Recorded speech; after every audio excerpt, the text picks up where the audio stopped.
that your mother loves you and will sacrifice for you just because she's your mother. Your father, if he's a good father, he will sacrifice for you just because he's your father. He would want that sickness in you to be in him. Why? Because he's your father.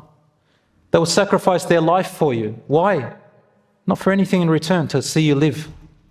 So just like Allah reminds us of our parents, that when they're like that, and He mentions His name with your parents' name, what is Allah telling us?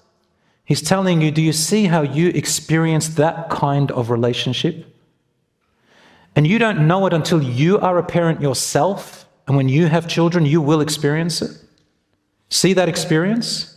See that phenomena? See that selflessness? Now I want you to think about Allah, the creator of that parent. When the Prophet, peace be upon him, said Allah created mercy, 99 parts of it, and He only shared with us, or He let us share one of those 99 mercies. That is why He said, you see the deer or the female goat giving, sitting down and letting its babies eat from its milk, and you see all the animals doing what they're doing. This is because that one mercy that Allah sent for the entire world to share. So what about the rest of the 98 mercies? Allah says, I left them for your salvation in the hereafter. My brothers and sisters, Allah tells us in the Quran, would He who created not know what He has created? In Surah Al-Mulk, Surah 67 verse 14, أَلَا يَعْلَمُ مَنْ خَلَقَ. Does He who created not know what He has created? Does He not know you and your heart and your most inner desires and most inner feelings? He created you, He knows you. وَهُوَ اللَّطِيفُ الْخَبِيرُ. When He is all subtle, He is all subtle, all aware of what? And why? Why subtle? Why did Allah say Lateef? Why not say some other name? Allah is Al-Lateef. Why the all-aware? Khabir. Why those names? Allah is telling us something here. He says, as if to say, Allah is saying, I created you. You think I don't know everything about you? You think I don't know your inner stuff that's happening inside of your whispers in your mind and your heart? I am, Allah is saying. He is the subtle, the all-aware. Khabir, you see, you might know something, but you don't understand it. Allah not only knows it, He understands it to the depth, its future and its past and everything which you cannot comprehend. He knows you more than what you know yourself. Lateef, subtle. Subtle means something that is so inconspicuous. Like imagine a very loud room. Everyone's loud. There's loud noise. There's music. Imagine there's war and there are missiles everywhere. And a little tiny whisper is among all that sound. Is it possible for you to hear that whisper? Is it possible? The little meowing of a tiny kitten while missiles are falling. Is it possible for you to hear that? Allah is subtle, which means that little whisper among all the noise, Allah knows it and hears it. And He is subtle, which means not only does He look at you, He looks at feelings of yours, which everybody else may not care about. But to Allah, it means a lot. You know how sometimes you might feel someone might hurt you, right? But you don't get too hurt by it. Whereas another person, that same action done to them, it hurts them a lot. Because some people are more sensitive than others. Some people are more sensitive than others, and some people are less sensitive than others.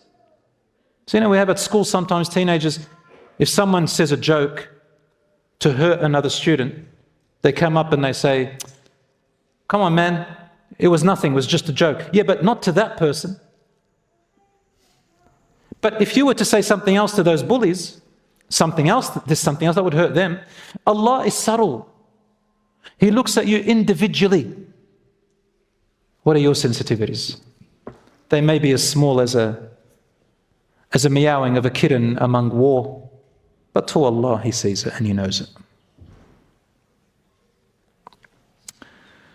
And Allah says, whatever you speak in secrecy or aloud, it is all the same to Allah. He even knows the secrets that lie hidden in the chests of people. You know why Allah says chest? Why not heart? Sometimes Allah says heart, sometimes He says chest, sometimes He says mind. Why chest? I'll tell you why. Feelings, grudges, hurt, pain, confusion, it all lies outside of your heart, in the chest area. That's why when you say, I feel tight-chested, anxiety, tight-chested. When your heart pumps, you feel it in your chest. That's why sometimes if you have true faith and belief, it's untouched, it's in your heart. As for your whispers and your confusions and your pain, it's outside of your faith. But the shaitan wants to come and tell you, see what you're feeling? That's what your belief is, that's who you are. No, don't believe it, that's in the chest. So Allah is so subtle that He told you, keep it outside your heart. Remember the story I told you about Ibn al-Qayyim, the great scholar. He gives an example. He says, the shaitan is like a thief. Your heart is like a house, and your chest is like the fence around your house. If the thieves come into your fence, they can keep coming in and outside your fence so long as they don't come into your house. Your heart is your house. These thieves, these feelings come to your chest and they go, but they are not your belief or faith, so don't worry. People say to me, the whispers that come into my head, oh my God, they're whispers. That's all they are. They're in your garden. They're not inside your house. So if you give them importance, they'll get bigger. If you want to try and fight them, they'll attack you more. Tell them you can play around like kids in my chest, round my head. Slowly you'll find, insha'Allah, with a bit of help and support, depending on how intense they are, you'll start to forget about them, insha'Allah. So Allah knows what's in your chest, your feelings, your pain, everything. Finally, brothers and sisters, I'll give you some quick examples of great prophets in the Quran. The nearness of Allah was felt by Prophet Zakaria alayhi salam when he said, Allah says in Surah Maryam, number 19, verse 2, this is an account of the mercy of your Lord to His servant Zakaria when he cried to his Lord in secret. In secret. He said, Lord, my bones have grown feeble and my head is glistening with age. Yet never have my prayers to you, my Lord, been unfruitful or unblessed. He called upon his Lord in secret. Talk to Allah in secret. Or like the lady at the time of the Prophet ﷺ, her name was Khawla. She is mentioned in the Quran, but not by name, in Surah Al-Mujadala. In Surah 58, verse 1, Allah says, قد سمع الله قول التي تجادلك في زوجها وتشتكي إلى الله والله يسمع تحاوركما إن الله سميع بصير. Allah has surely heard the words of her who contends with you concerning her husband's treatment towards her, and she complains to Allah about him. Allah hears what both of you say. Verily Allah is all hearing, all seeing. She was a woman who used to go to the Prophet ﷺ complaining about her husband's abuse towards her. And Allah sent an entire verse for her and for all women after her who get abused.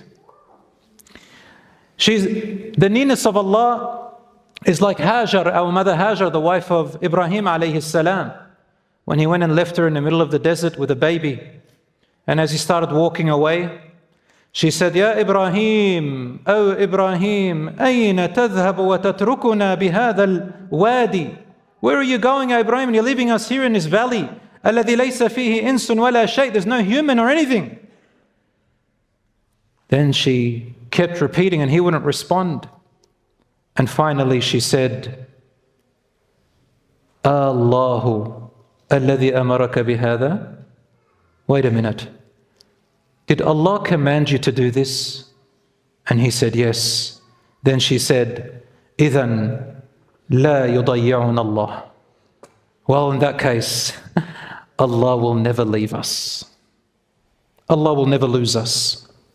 Hadith is in Sahih Bukhari. And we all know now the story of Hajar. We go to do Safa and Marwa Sa'i, and we drink from Zamzam because of one woman.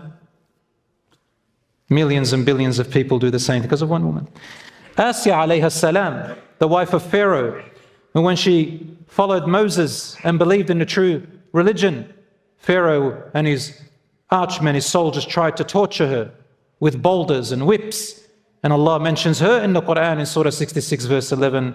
Allah has set forth for the believers the parable of Pharaoh's wife. She prayed, my Lord, build for me a house with you in paradise and deliver me from Pharaoh and his misdeeds and deliver me from the iniquitous people.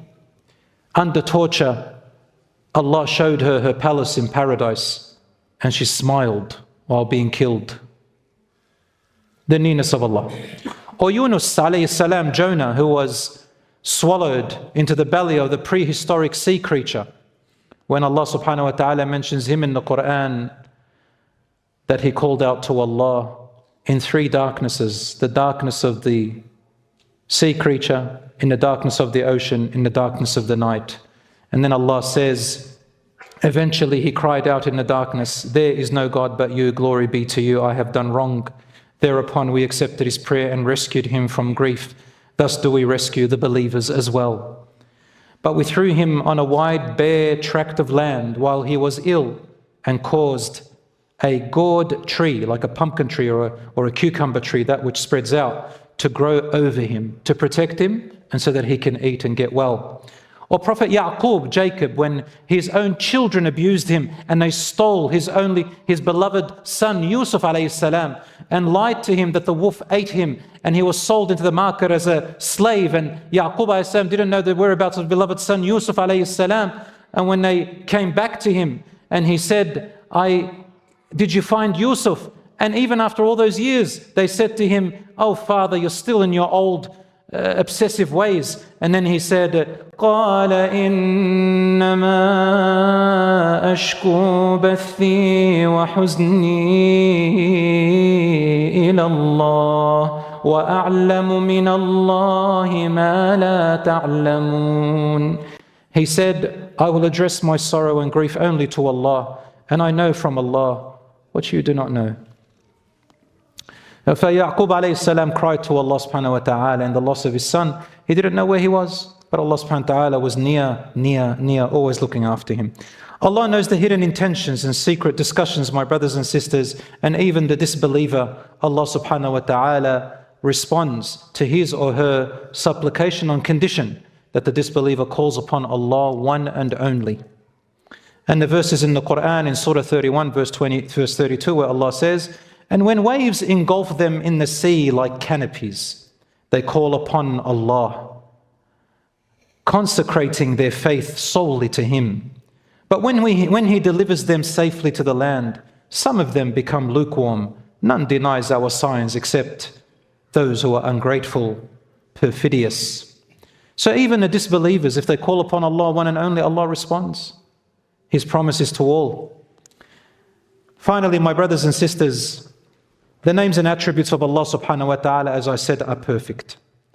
And the Prophet, peace be upon him, told us in Sahih Bukhari and Muslim, to Allah belong 99 names, that whoever learns them, memorizes them, and applies them in their life will certainly enter paradise. So my brothers and sisters, Allah has actually many names, but 99 of what we know of. And the Prophet, peace be upon him, used to say, "Oh Allah, I ask you in all your names which you have revealed and those you haven't revealed, and those which you kept secret with you, or those that you have shown only to a few people." And then he would ask for his dua. My brothers and sisters, take note as a conclusion. Yes, Allah is near, Allah is close, Allah responds. But you have to do your part. It is conditional. Not everybody can just say, I'm close to God, without doing what needs to be done. We certainly will not accept it in our relationships, where it's a one-way relationship. The other one's not putting into it, while the other is. There's nothing in return. But we, as humans, we need for the other person to return. Allah doesn't need us to return to Him. Allah, whether it makes sense to you or not, Allah wants you to return for you. And He is close to you for you, not for Himself. How? That is who Allah is. And the reason why Allah mentions the mother and the father is to give you a very a close understanding, even a subtle one, that your mother loves you and will sacrifice for you just because she's your mother. Your father, if he's a good father, he will sacrifice for you just because he's your father.